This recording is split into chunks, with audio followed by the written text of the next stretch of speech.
ಎಲ್ಲರಿಗೂ ನಮಸ್ಕಾರ ಸ್ನೇಹಿತರೆ. ಮೀನಾ ರಾಶಿಯವರು ಜ್ಯೋತಿಷ್ಯ ಚಕ್ರದ 12ನೇ ರಾಶಿ.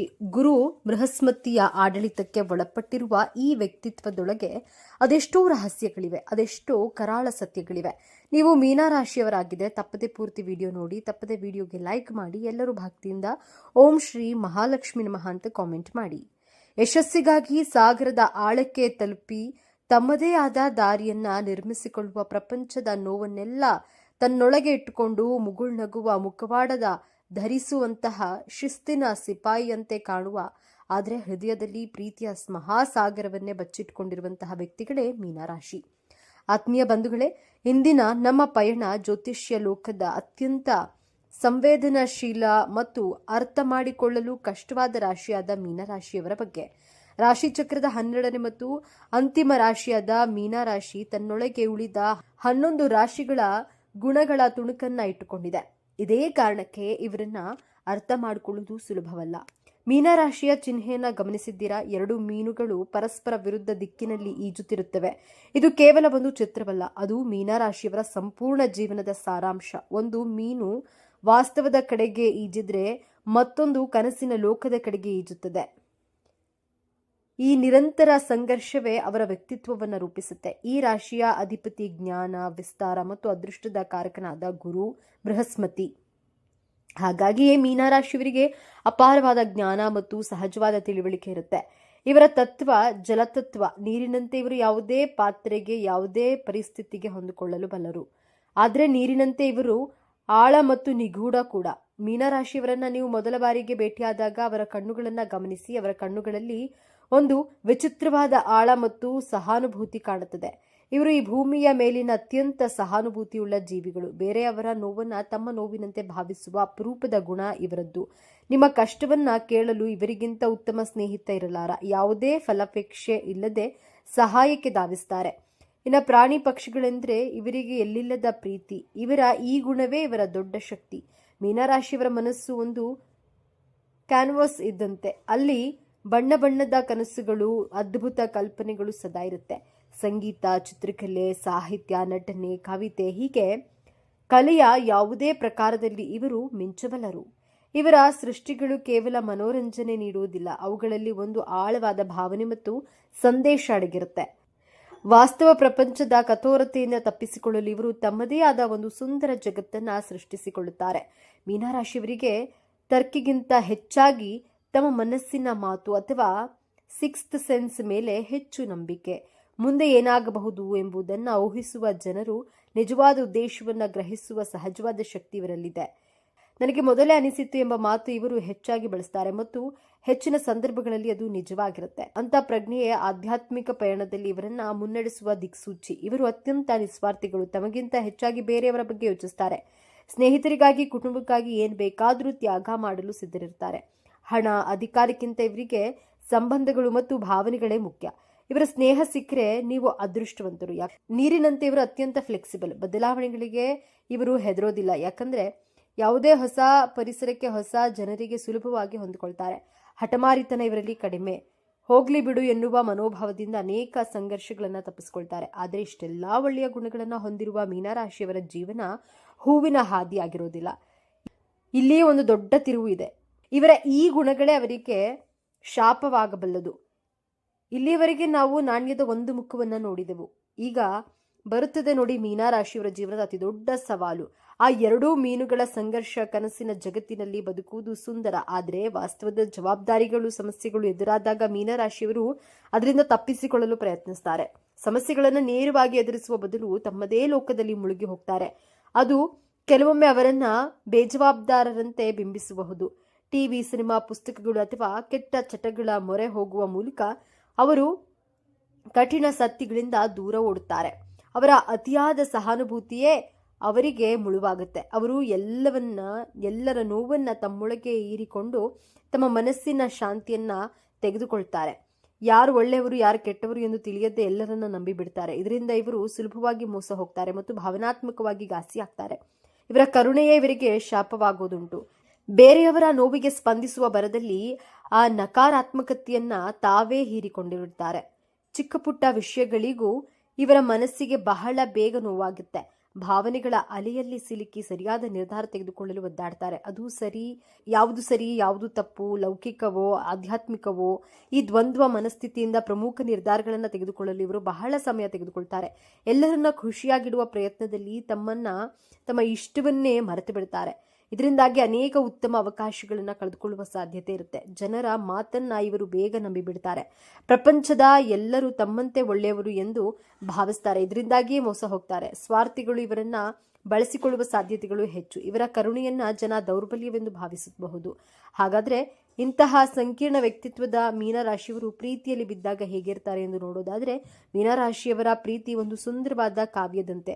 ಇವರು ಪ್ರೀತಿಯಲ್ಲಿ ಸಂಪೂರ್ಣವಾಗಿ ತಮ್ಮನ್ನ ತಾವು ಅರ್ಪಿಸಿಕೊಳ್ತಾರೆ. ಇವರಿಗೆ ಪ್ರೀತಿ ಅಂದ್ರೆ ಕೇವಲ ಡೇಟಿಂಗ್ ಅಥವಾ ಸಮಯ ಕಳೆಯುವುದಲ್ಲ, ಅದೊಂದು ಆತ್ಮಗಳ ಮಿಲನ ಮತ್ತು ತಮ್ಮ ಸಂಗಾತಿಯಿಂದ ಆತ್ಮ ಸಂಗಾತಿಯನ್ನ ಹುಡುಕ್ತಾರೆ.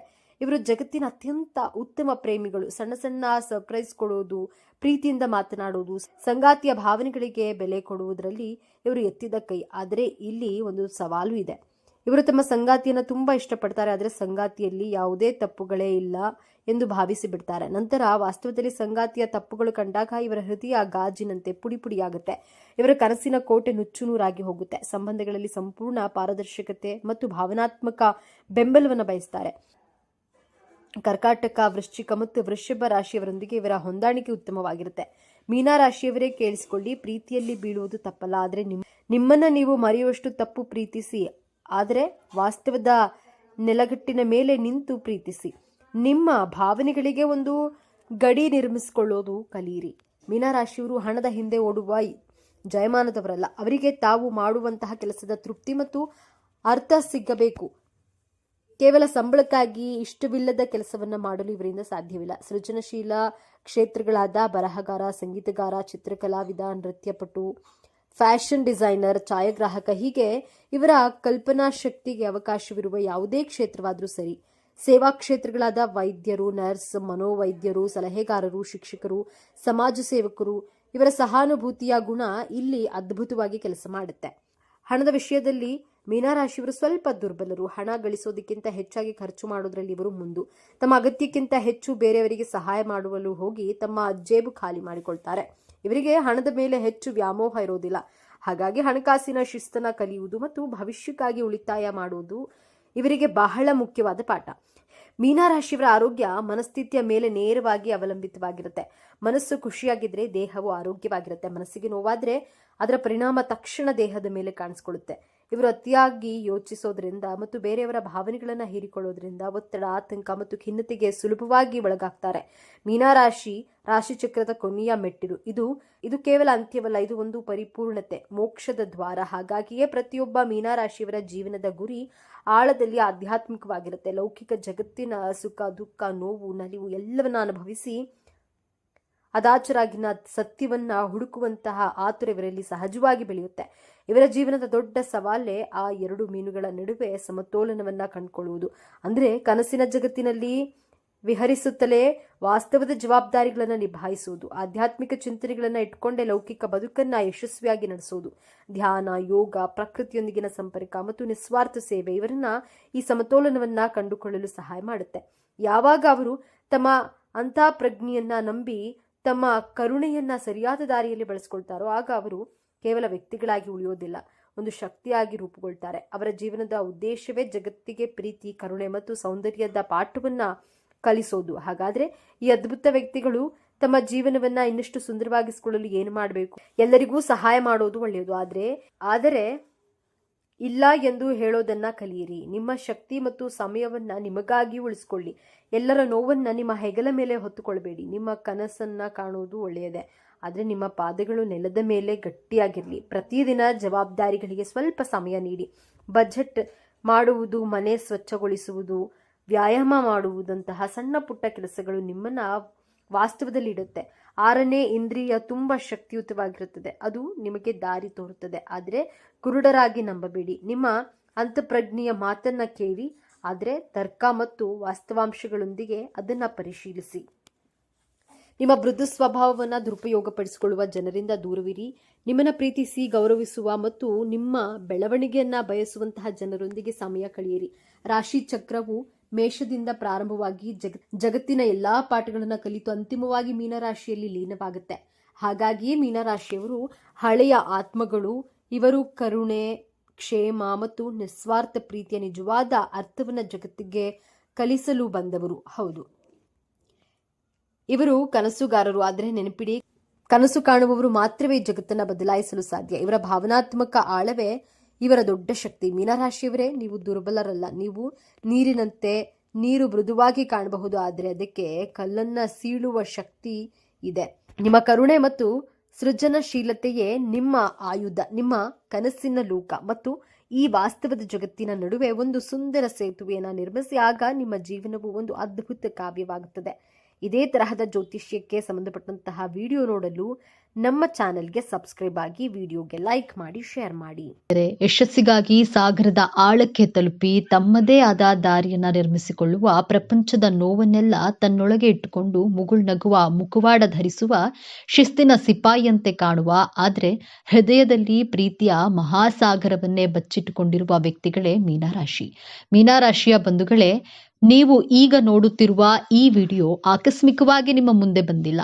ನಿಮ್ಮ ಜೀವನದ ಅತ್ಯಂತ ನಿರ್ಣಾಯಕ ಘಟ್ಟದಲ್ಲಿ ನಿಂತಿರುವ ನಿಮಗೆ ನಿಮ್ಮ ಇಷ್ಟ ದೇವರು ಅಥವಾ ನಿಮ್ಮ ಗುರುದೇವರು ಒಂದು ಪ್ರಮುಖ ಸಂದೇಶವನ್ನು ನೀಡಲು ಬಯಸಿದ್ದಾರೆ. ಇಷ್ಟು ದಿನ ನೀವು ಅನುಭವಿಸಿದ ನೋವು, ಅವಮಾನ, ಕಷ್ಟಗಳಿಗೆ ಪ್ರತಿಫಲ ಸಿಗುವ ಸಮಯ ಬಂದಿದೆ.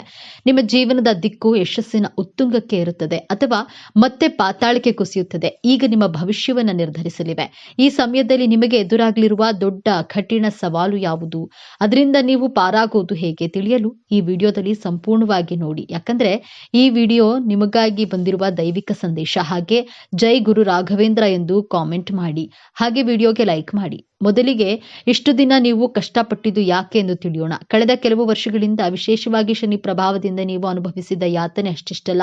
ಮೀನರಾಶಿಯವರೇ, ನೀವು ಅತಿ ಸೂಕ್ಷ್ಮ ಮನಸ್ಸಿನವರು. ಬೇರೆಯವರ ಸಣ್ಣ ನೋವನ್ನ ಕೂಡ ಸಹಿಸಿಕೊಳ್ಳೋದಿಲ್ಲ. ಆದ್ರೆ ನಿಮಗೆ ನಿರಂತರವಾಗಿ ನೋವು, ಮೋಸ ಮತ್ತು ಒಂಟಿತನ ಕಾಡಿದೆ. ಹೇಳಿಕೊಳ್ಳಲಾಗದೆ ನೋವು, ಕಾರಣವೇ ಇಲ್ಲದ ಅಪವಾದಗಳು. ನೀವು ಒಳ್ಳೆಯದನ್ನೇ ಬಯಸಿದ್ರು ಜನ ನಿಮ್ಮನ್ನ ತಪ್ಪು ತಿಳಿದುಕೊಂಡ್ರು. ನಿಮ್ಮ ಒಳ್ಳೆಯತನವನ್ನೇ ಅಸ್ತ್ರವಾಗಿ ಬಳಸ್ಕೊಂಡು ನಿಮಗೆ ಮೋಸ ಮಾಡಿದ್ರು. ಆರ್ಥಿಕವಾಗಿ ಅದೆಷ್ಟು ಕಷ್ಟ ಎದುರಿಸಿದ್ದೀರಿ ಅಂದರೆ, ರಾತ್ರಿ ಮಲಗುವಾಗ ಕಣ್ಣೀರು ಹಾಕದೆ ನೀವು ಮಲಗಿದ ದಿನಗಳೇ ಕಡಿಮೆ. ನಿಮ್ಮದೆಲ್ಲದ ತಪ್ಪಿಗೆ ನೀವು ಅವಮಾನ ಎದುರಿಸಬೇಕಾಯಿತು. ನೀವು ಪ್ರಾಣಕ್ಕಿಂತ ಹೆಚ್ಚಾಗಿ ನಂಬಿದವರೇ ನಿಮಗೆ ಬೆನ್ನಿಗೆ ಚೂರಿ ಹಾಕಿದ್ರು. ಇದಕ್ಕೆಲ್ಲ ಕಾರಣ ಏನು? ನಿಮ್ಮ ಪ್ರಯತ್ನದಲ್ಲಿ ಯಾವುದೇ ದೋಷವಿರಲಿಲ್ಲ. ಆದರೆ ನಿಮ್ಮ ರಾಶಿಯ ಮೇಲೆ ಗ್ರಹಗಳ ಹಿಡಿತ ನಿಮ್ಮನ್ನ ಅಕ್ಷರಶಃ ಹಿಂಡಿ ಹಿಪ್ಪೆ ಮಾಡಿತು. ಇದು ನಿಮ್ಮ ಜೀವನದ ಒಂದು ಅಗ್ನಿ ಪರೀಕ್ಷೆಯಾಗಿತ್ತು. ದೇವರು ನಿಮ್ಮನ್ನ ಶುದ್ಧ ಚಿನ್ನವನ್ನಾಗಿ ಮಾಡಲು ಇಷ್ಟೆಲ್ಲ ಪರೀಕ್ಷೆಗಳನ್ನ ಕೊಟ್ಟನು. ಆದ್ರೆ ಆ ಕಷ್ಟದ ದಿನಗಳನ್ನ, ಆ ಕರಾಳ ಅಧ್ಯಾಯನ ಈಗ ಮುಗಿಯುವ ಹಂತಕ್ಕೆ ಬಂದಿದೆ. ಹೌದು, ಈ ಸಮಯವನ್ನ ನಿಮ್ಮ ಜೀವನದ ಸುವರ್ಣ ಯುಗ ಎಂದು ಬರೆದಿಟ್ಕೊಳ್ಳಿ. ನಿಮ್ಮ ರಾಶಿಯಾಧಿಪತಿಯಾದ ಗುರುಬಲದ ಸಂಪೂರ್ಣ ಕೃಪೆ ಮತ್ತು ನೀವು ಪಟ್ಟ ಶ್ರಮಕ್ಕೆ ಶನಿ ಮಹಾತ್ಮನು ಈಗ ಪ್ರತಿಫಲ ನೀಡಲು ಬಯಸಿದ್ದಾನೆ. ನಿಮ್ಮ ಜೀವನದ ಪ್ರತಿಯೊಂದು ಕ್ಷೇತ್ರವು ಹೇಗೆ ಅದ್ಭುತವಾಗಿ ಬದಲಾಗುತ್ತೆ ಎಂದು ಈಗ ಒಂದೊಂದಾಗಿ ನೋಡೋಣ. ಮೊದಲನೇದಾಗಿ, ನಿಮ್ಮ ವೃತ್ತಿ ಜೀವನ. ಎಷ್ಟೋ ದಿನಗಳಿಂದ ಒಂದೇ ಜಾಗದಲ್ಲಿ ಕೂತು ನಿಮ್ಮಲ್ಲಿರುವ ಪ್ರತಿಭೆಗೆ ಮತ್ತು ಜ್ಞಾನಕ್ಕೆ ತಕ್ಕ ಬೆಲೆ ಸಿಗಲಿಲ್ಲ. ಎಷ್ಟೇ ಪ್ರಾಮಾಣಿಕವಾಗಿ ದುಡಿದ್ರೂ ನಿಮಗೆ ಪ್ರಶಂಸೆ ಸಿಗಲಿಲ್ಲ. ಆದರೆ ಈ ಉತ್ತಮ ಸಮಯದಲ್ಲಿ ಗ್ರಹಗಳ ಸಂಚಾರವು ನಿಮ್ಮ ವೃತ್ತಿ ಸ್ಥಾನವನ್ನ ಅತ್ಯಂತ ಬಲಪಡಿಸುತ್ತದೆ. ಯಾರು ನಿಮ್ಮನ್ನ ಕಡೆಗಣಿಸಿದ್ದಾರೋ ಅವರೇ ನಿಮ್ಮ ಬಳಿ ಸಲಹೆ ಕೇಳಿ ಬರುವ ಸಮಯವಿದು. ಅನಿರೀಕ್ಷಿತವಾಗಿ ಒಂದು ದೊಡ್ಡ ಜವಾಬ್ದಾರಿ ಅಥವಾ ನೀವು ವರ್ಷಗಳಿಂದ ಕಾಯುತ್ತಿದ್ದ ಕೆಲಸ ನಿಮ್ಮ ಕೈ ಸೇರಲಿದೆ.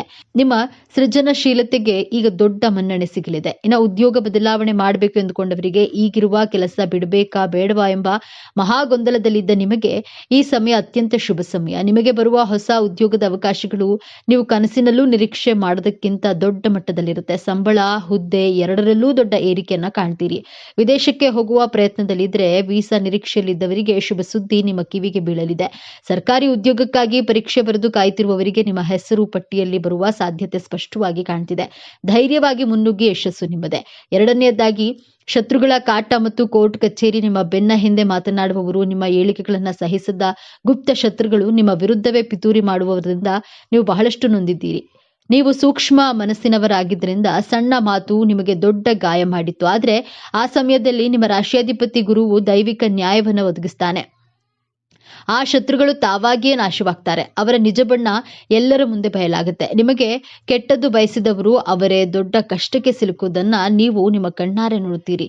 ನಿಮ್ಮ ಮೇಲಿದ್ದ ದೃಷ್ಟಿದೋಷ, ನಕಾರಾತ್ಮಕ ಶಕ್ತಿಗಳು ಸಂಪೂರ್ಣವಾಗಿ ದೂರವಾಗಲಿವೆ. ಇನ್ನ ಆಸ್ತಿ ವಿವಾದ, ಸುಳ್ಳು ಕೇಸುಗಳು ಅಥವಾ ವಿಚ್ಛೇದನದಂತಹ ಕೋರ್ಟು ಕಚೇರಿ ವಿಚಾರಗಳಲ್ಲಿ ಸಿಲುಕಿ ವರ್ಷಗಳಿಂದ ಅಲೆದು ನಿಮ್ಮ ಸಮಯ, ಹಣ ಮತ್ತು ಮಾನಸಿಕ ನೆಮ್ಮದಿ ಎಲ್ಲವೂ ಹಾಳಾಗಿತ್ತು. ಆದ್ರೆ ಈಗ ದೈವಿಕ ನ್ಯಾಯ ನಿಮ್ಮ ಪರವಾಗಿ ನಿಲ್ಲಲಿದೆ. ಕೇಸಿನಲ್ಲಿ ನಿಮಗೆ ಜಯ ಸಿಗೋದು ನಿಶ್ಚಿತ. ನಿಮ್ಮ ಮೇಲಿದ್ದ ಅಪವಾದಗಳು ಸುಳ್ಳು ಎಂದು ಸಾಬೀತಾಗುತ್ತೆ. ನಿಮ್ಮ ಆಸ್ತಿ, ನಿಮ್ಮ ಗೌರವ ನಿಮಗೆ ಮರಳಿ ಸಿಗಲಿದೆ. ಸಣ್ಣ ಸಣ್ಣ ವಿಷಯಗಳ ಜಗಳಗಳು, ಅನಗತ್ಯ ಮನಸ್ತಾಪ, ಇಬ್ಬರ ನಡುವೆ ಮೂರನೇ ವ್ಯಕ್ತಿಯ ಪ್ರವೇಶದಿಂದ ಸಂಬಂಧವು ಹಳಸಿ ಹೋಗಿತ್ತು. ವಿಚ್ಛೇದನದ ಅಂಚಿಗೆ ತಲುಪಿದ್ದೀರಿ. ಆದರೆ ಆ ಶುಭ ಸಮಯದಲ್ಲಿ ನಿಮ್ಮ ರಾಶಿಯಾಧಿಪತಿ ಗುರುವು ನಿಮ್ಮಿಬ್ಬರ ನಡುವಿನ ಪ್ರೀತಿಯನ್ನ ಮತ್ತೆ ಚಿಗುರಿಸ್ತಾನೆ. ಗುರುಬಲದಿಂದಾಗಿ ನಿಮ್ಮ ನಡುವಿನ ಎಲ್ಲಾ ತಪ್ಪು ತಿಳುವಳಿಕೆಗಳು ದೂರವಾಗಿ ಅನ್ಯೋನ್ಯತೆ ಹೆಚ್ಚಾಗುತ್ತೆ. ನಿಮ್ಮ ಸಂಬಂಧ ಮತ್ತೆ ಮೊದಲಿನಂತೆ ಮಧುರವಾಗಲಿದೆ. ಇನ್ನು ಮದುವೆಯಾಗದಂತಹ ಮೀನರಾಶಿಯ ಯುವಕ ಯುವತಿಯರಿಗೆ ನಿಮಗೆ ಒಳ್ಳೆಯ ಸಂಬಂಧ ಕೂಡಿ ಬರಲಿದೆ. ನಿಮ್ಮ ಮದುವೆ ನಿಶ್ಚಯವಾಗುವ ಎಲ್ಲಾ ಸಂಭವವಿದೆ. ಹಾಗೆಯೇ ಸಂತಾನ ಭಾಗ್ಯಕ್ಕಾಗಿ ಎಷ್ಟೋ ವರ್ಷಗಳಿಂದ ಕಾಯುತ್ತಿದ್ದ ದಂಪತಿಗಳಿಗೆ ವೈದ್ಯರ ಬಳಿ ಅಲೆದು ಸಾಕಾಗಿ ಪೂಜೆ ವ್ರತಗಳನ್ನ ಮಾಡಿ ಕಣ್ಣೀರು ಹಾಕಿದ್ದೀರಿ. ನಿಮ್ಮ ಈ ನೋವಿನ ಕಣ್ಣೀರಿಗೆ ಈಗ ಬೆಲೆ ಸಿಗಲಿದೆ. ಸಂತಾನ ಕಾರಕನಾದ ಗುರುವು ನಿಮ್ಮ ಪಂಚಮ ಸ್ಥಾನವನ್ನ ಬಲಪಡಿಸ್ತಾನೆ. ನಿಮ್ಮ ಮನೆಯಲ್ಲಿ ತೊಟ್ಟಿಲು ತೂಗುವ ಶುಭ ಸುದ್ದಿ ನಿಮ್ಮ ಕಿವಿಗೆ ಬೀಳಲಿದೆ. ನಿಮ್ಮ ಮಕ್ಕಳ ಹಠಮಾರಿತನ, ಓದಿನಲ್ಲಿ ಗಮನ ಇಲ್ಲದಿರುವುದು ಅಥವಾ ಅವರ ಆರೋಗ್ಯದ ಬಗ್ಗೆ ನಿಮಗೆ ದೊಡ್ಡ ಚಿಂತೆಯಾಗಿತ್ತು. ಅವರು ದಾರಿ ತಪ್ಪುತ್ತಿದ್ದಾರೆ ಎಂಬ ಭಯ ನಿಮ್ಮನ್ನ ಕಾಡ್ತಿತ್ತು. ಆದ್ರೆ ಇದೀಗ ನಿಮ್ಮ ಮಕ್ಕಳಲ್ಲಿ ಅದ್ಭುತವಾದ ಸಕಾರಾತ್ಮಕ ಬದಲಾವಣೆಗಳನ್ನ ಕಾಣ್ತೀರಿ. ಅವರೇ ಜವಾಬ್ದಾರಿಯಿಂದ ಓದಲು ಪ್ರಾರಂಭಿಸ್ತಾರೆ. ಉನ್ನತ ಶಿಕ್ಷಣಕ್ಕಾಗಿ ಅವರು ಬಯಸಿದ್ರೆ ಕಾಲೇಜಿನಲ್ಲಿ ಸೀಟು ಸಿಗಲಿದೆ. ಅವರ ಆರೋಗ್ಯದಲ್ಲಿ ಚೇತರಿಕೆ ಕಂಡು, ಅವರ ನಡವಳಿಕೆಯಲ್ಲಿ ಸಕಾರಾತ್ಮಕ ಬದಲಾವಣೆ ಕಂಡು ಸಮಾಜದಲ್ಲಿ ನಿಮಗೊಂದು ಹೆಮ್ಮೆ ಮತ್ತು ಗೌರವವನ್ನು ತಂದುಕೊಡ್ತಾರೆ. ನಿಮ್ಮ ಚಿಂತೆ ದೂರವಾಗಲಿದೆ. ಇದು ಅತ್ಯಂತ ಪ್ರಮುಖವಾದ ಬದಲಾವಣೆ. ನೀವು ನಂಬಿಕೊಂಡು ಕೊಟ್ಟ ಸಾಲ, ನಿಮ್ಮ ಒಳ್ಳೆತನವನ್ನೇ ಬಳಸಿಕೊಂಡು ಆಪ್ತರಿಗೆ ಕೊಟ್ಟ ಹಣ ವಾಪಸ್ ಬಾರದೆ ನೀವು ಮೋಸ ಹೋಗಿದ್ದೀರಿ. ಆ ಹಣ ಇನ್ನೇನೂ ಬರೋದೇ ಇಲ್ಲ ಎಂದು ನೀವು ಕೈ ಚೆಲ್ಲಿದ್ದೀರಿ. ಆದ್ರೆ ಈಗ ಯಾರು ನಿಮ್ಮಿಂದ ಹಣವನ್ನ ಪಡೆದಿದ್ರೋ ಅವರೇ ನಿಮ್ಮನ್ನ ಹುಡುಕಿಕೊಂಡು ಬಂದು ನಿಮ್ಮ ಹಣವನ್ನ ವಾಪಸ್ ಕೊಡುವ ಚಮತ್ಕಾರ ನಡೆಯಲಿದೆ. ಇಷ್ಟೆಲ್ಲ ಅನಿರೀಕ್ಷಿತ ಧನಾಗಮನ, ಆರ್ಥಿಕ ಸಂಕಷ್ಟದಿಂದ ತತ್ತರಿಸಿ ಹೋಗಿದ್ದ ನಿಮಗೆ ಈಗ ನೀವು ನಿರೀಕ್ಷೆ ಮಾಡದ ಮೂಲಗಳಿಂದ ಬಹುಶಃ ಹಳೆಯ ಹೂಡಿಕೆಯ ಮೂಲಕ ಅಥವಾ ಪಿತ್ರಾರ್ಜಿತ ಆಸ್ತಿಯ ಪಾಲು ದೊರೆಯುವ ಮೂಲಕ ದೊಡ್ಡ ಮೊತ್ತದ ಹಣದ ಹರಿವು ಬರಲಿದೆ. ನಿಮ್ಮ ಎಲ್ಲಾ ಸಾಲಗಳು ತೀರಿ ನೀವು ಸಾಲಮುಕ್ತರಾಗುವ ಸಮಯವಿದು. ಲಕ್ಷ್ಮೀ ದೇವಿಯು ನಿಮ್ಮ ಮನೆಯಲ್ಲಿ ಸ್ಥಿರವಾಗಿ ನೆಲೆಸ್ತಾಳೆ. ವ್ಯಾಪಾರ ವ್ಯವಹಾರದಲ್ಲಿ ಸತತ ನಷ್ಟ ಅನುಭವಿಸಿ ಇನ್ನೇನು ಮುಚ್ಚಿ ಬಿಡಬೇಕು ಎನ್ನುವಂತಹ ಸ್ಥಿತಿಯಲ್ಲಿದ್ದ ನಿಮಗೆ ಈಗ ಪುನರ್ಜನ್ಮ ನೀಡಲಿದೆ. ನಿಮ್ಮ ವ್ಯಾಪಾರಕ್ಕೆ ಹೊಸ ಪಾಲುದಾರರು ಸಿಗಬಹುದು ಅಥವಾ ನಿಮ್ಮ ಒಂದು ಸೃಜನಶೀಲ ಆಲೋಚನೆಗೆ ದೊಡ್ಡ ಮಟ್ಟದಲ್ಲಿ ಯಶಸ್ಸು ಕಾಣಬಹುದು. ಗ್ರಾಹಕರ ಸಂಖ್ಯೆ ಹೆಚ್ಚಾಗಿ ನಿಮ್ಮ ಲಾಭವು 10 ಪಟ್ಟು ಹೆಚ್ಚಾಗಲಿದೆ. ಇಷ್ಟೆಲ್ಲ ಅದ್ಭುತ ಯಶಸ್ಸು, ಹಣ, ಗೌರವ, ಸಂಬಂಧಗಳು ಎಲ್ಲವೂ ನಿಮ್ಮದಾಗಲಿದೆ. ಆದ್ರೆ ನಿಮ್ಮ ಮುಂದೆ ಒಂದು ದೊಡ್ಡ ಕಷ್ಟಕರವಾದ ಸವಾಲು ಕೂಡ ಎದುರಾಗಲಿದೆ. ಈ ಸವಾಲನ್ನ ನೀವು ಗೆಲ್ಲಲೇಬೇಕು. ಆ ಸವಾಲು ಹೊರಗಿನಿಂದ ಬರೋದಿಲ್ಲ, ಅದು ನಿಮ್ಮ ಶತ್ರುಗಳಿಂದ ಬರೋದಿಲ್ಲ, ಅದು ನಿಮ್ಮ ಒಳಗಿನಿಂದಲೇ ಬರುತ್ತದೆ. ಆ ಸವಾಲೇ ನಿಮ್ಮ ಅತಿಯಾದ ಭಾವನಾತ್ಮಕ ಯೋಚನೆ ಮತ್ತು ಹಳೆಯದನ್ನ ನೆನೆಯೋದು. ಹೌದು ಮೀನರಾಶಿಯವರೇ, ನಿಮ್ಮ ರಾಶಿಯಾಧಿಪತಿ ಗುರು, ನೀವು ಜ್ಞಾನಿಗಳು, ದೈವ ಭಕ್ತರು. ಆದ್ರೆ ನೀವು ಅತಿ ಹೆಚ್ಚು ಭಾವನಾತ್ಮಕ ಜೀವಿಗಳು. ನಿಮಗೆ ಯಾರು ಮೋಸ ಮಾಡಿದ್ರೋ, ಯಾರು ನೋವು ಕೊಟ್ರೋ ಅದನ್ನೇ ಮತ್ತೆ ಮತ್ತೆ ನೆನೆದು ನಿಮ್ಮ ವರ್ತಮಾನವನ್ನ ಹಾಳು ಮಾಡ್ಕೊಳ್ತೀರಿ. ಈಗ ಅನಿರೀಕ್ಷಿತ ಯಶಸ್ಸು, ಹಣ, ಅಧಿಕಾರ ನಿಮ್ಮ ಕೈಗೆ ಬಂದಾಗ ನೀವು ಮತ್ತೆ ಹಳೆಯ ನೋವುಗಳನ್ನೇ ನೆನೆಸುತ್ತಾ ಇದೆಲ್ಲ ನಿಜವೇ, ಇದು ನನ್ನ ಕೈತಪ್ಪಿ ಹೋಗುವುದೇ ಎಂದು ಅತಿಯಾಗಿ ಯೋಚಿಸಿ ಭಯಪಟ್ಟು ಬಂದ ಅವಕಾಶವನ್ನು ಸಂಪೂರ್ಣವಾಗಿ ಬಳಸಿಕೊಳ್ಳದೆ ಇರುವ ಅಪಾಯವಿದೆ. ಯಶಸ್ಸು ಪಡೆಯೋದು ಎಷ್ಟು ಮುಖ್ಯವೋ ಅದನ್ನ ಧೈರ್ಯದಿಂದ, ಸಂತೋಷದಿಂದ ಅನುಭವಿಸೋದು ಅದಕ್ಕಿಂತ ಮುಖ್ಯ. ಹಾಗಾದ್ರೆ ಈ ದೊಡ್ಡ ಸಮಸ್ಯೆಯಿಂದ ಪಾರಾಗೋದು ಹೇಗೆ? ಈ ಯಶಸ್ಸನ್ನ ಶಾಶ್ವತವಾಗಿ ಉಳಿಸ್ಕೊಳ್ಳೋದು ಹೇಗೆ? ಪರಿಹಾರ ತುಂಬಾ ಸರಳವಾಗಿದೆ. ಆದ್ರೆ ಇದನ್ನ ನೀವು ಅತ್ಯಂತ ಶ್ರದ್ಧೆಯಿಂದ ಪಾಲಿಸಬೇಕು. ನಿಮಗೆ ನೋವು ಕೊಟ್ಟವರನ್ನ ಮನಸ್ಸಿನಿಂದಲೇ ಕ್ಷಮಿಸಿಬಿಡಿ. ಅವರಿಗಾಗಿ ಅಲ್ಲ, ನಿಮ್ಮ ಮಾನಸಿಕ ಶಾಂತಿಗಾಗಿ. ಹಳೆಯ ಗಾಯವನ್ನ ನೆನೆದು ಕೆರೆದು ನೋವು ಮಾಡಿಕೊಳ್ಳುವುದನ್ನ ಸಂಪೂರ್ಣವಾಗಿ ನಿಲ್ಲಿಸಿ. ನಿಮ್ಮ ರಾಶಿಯಾಧಿಪತಿಯಾದ ಗುರುವಿನ ಕೃಪೆಗಾಗಿ ಪ್ರತಿ ಗುರುವಾರ ಹತ್ತಿರದ ದೇವಸ್ಥಾನಕ್ಕೆ, ವಿಶೇಷವಾಗಿ ದತ್ತಾತ್ರೇಯ, ಸಾಯಿಬಾಬಾ ಅಥವಾ ರಾಘವೇಂದ್ರ ಸ್ವಾಮಿಗಳ ಮಠಕ್ಕೆ ಹೋಗಿ ಅಥವಾ ಹಸಿದವರಿಗೆ ಕಡಲೆಬೇಳೆ ಅಥವಾ ಬಾಳೆಹಣ್ಣನ್ನ ದಾನ ಮಾಡಿ. ಇದು ನಿಮ್ಮ ಮನಸ್ಸನ್ನ ಸ್ಥಿರವಾಗಿಸಿ ಭಾವನಾತ್ಮಕ ಒತ್ತಡದಿಂದ ಹೊರಬರುವ ಶಕ್ತಿಯನ್ನ ನೀಡುತ್ತೆ. ನಿಮಗೆ ಯಶಸ್ಸು ಸಿಕ್ಕಾಗ, ಹಣ ಬಂದಾಗ ಅದನ್ನ ತಲೆಗೇರಿಸಿಕೊಳ್ಬೇಡಿ. ತಕ್ಷಣ ನಿಮ್ಮ ಇಷ್ಟ ದೇವರನ್ನ ಅಥವಾ ಗುರುವನ್ನ ಮನಸ್ಸಿನಲ್ಲಿ ಸ್ಮರಿಸಿ, ಇದೆಲ್ಲ ನಿನ್ನ ಕೃಪೆ, ನನ್ನದಲ್ಲ ಎಂದು ಕೃತಜ್ಞತೆಯನ್ನ ಸಲ್ಲಿಸಿ. ಯಶಸ್ಸು ಬಂದಾಗ ತಲೆಬಾಗಿರಿ. ಈ ಒಂದು ವಿನಯಂತಿಕೆ ನಿಮ್ಮ ಎಲ್ಲಾ ಭಾಗ್ಯವನ್ನ ನಿಮ್ಮ ನಿಮ್ಮ ಬಳಿಯೇ ಉಳಿಸುತ್ತದೆ. ಮೀನರಾಶಿಯವರೇ, ನಿಮ್ಮ ಜೀವನವನ್ನು ಸಂಪೂರ್ಣವಾಗಿ ಬದಲಾಯಿಸುವ ಶಕ್ತಿ, ನಿಮ್ಮ ವಿಜಯ ಆರಂಭವಾಗಲಿದೆ. ನೀವು ಅನುಭವಿಸಿದ ಪ್ರತಿಯೊಂದು ನೋವಿಗೂ ಈಗ ಪ್ರತಿಫಲ ಸಿಗಲಿದೆ. ನಿಮ್ಮ ಕಣ್ಣೀರು ಈಗ ಆನಂದ ಬಾಷ್ಪವಾಗಿ ಬದಲಾಗುವ ಸಮಯ ಬಂದಿದೆ. ನೆನಪಿಡಿ, ಈ ವಿಡಿಯೋ ನಿಮಗೆ ತಲುಪಿದ್ದು ಆಕಸ್ಮಿಕವಲ್ಲ. ಇದು ನಿಮ್ಮ ಇಷ್ಟ ದೇವರು ನಿಮಗೆ ನೀಡುತ್ತಿರುವ ಸ್ಪಷ್ಟ ಸಂದೇಶ. ಈ ಅದ್ಭುತ ಸಮಯವನ್ನ ಸದುಪಯೋಗಪಡಿಸಿಕೊಳ್ಳಿ. ನಿಮ್ಮ ಜೀವನದ ಹೊಸ ಅಧ್ಯಾಯಕ್ಕೆ ತಯಾರಾಗಿರಿ. ನಿಮ್ಮ ನಂಬಿಕೆಯ ಸಂಕೇತವಾಗಿ ನಿಮ್ಮ ಜೀವನ ಬದಲಾಗಬೇಕು ಎನ್ನುವ ಸಂಕಲ್ಪದೊಂದಿಗೆ ತಪ್ಪದೆ ನಿಮ್ಮ ಕುಲದೇವರು ಅಥವಾ ನಿಮ್ಮ ಇಷ್ಟ ದೇವರ ಹೆಸರನ್ನ ಕಾಮೆಂಟ್ ಮಾಡಿ. ಆ ಭಗವಂತನು ನಿಮ್ಮನ್ನು ಸದಾ ಕಾಪಾಡಲಿ. ಸರ್ವೇ ಜನೋ ಸುಖಿನೋ ಭವತು. ಇದೇ ತರಹದ ಜ್ಯೋತಿಷ್ಯಕ್ಕೆ ಸಂಬಂಧಪಟ್ಟಂತಹ ವಿಡಿಯೋ ನೋಡಲು ನಮ್ಮ ಚಾನೆಲ್ಗೆ ಸಬ್ಸ್ಕ್ರೈಬ್ ಆಗಿ, ವಿಡಿಯೋಗೆ ಲೈಕ್ ಮಾಡಿ, ಶೇರ್ ಮಾಡಿ.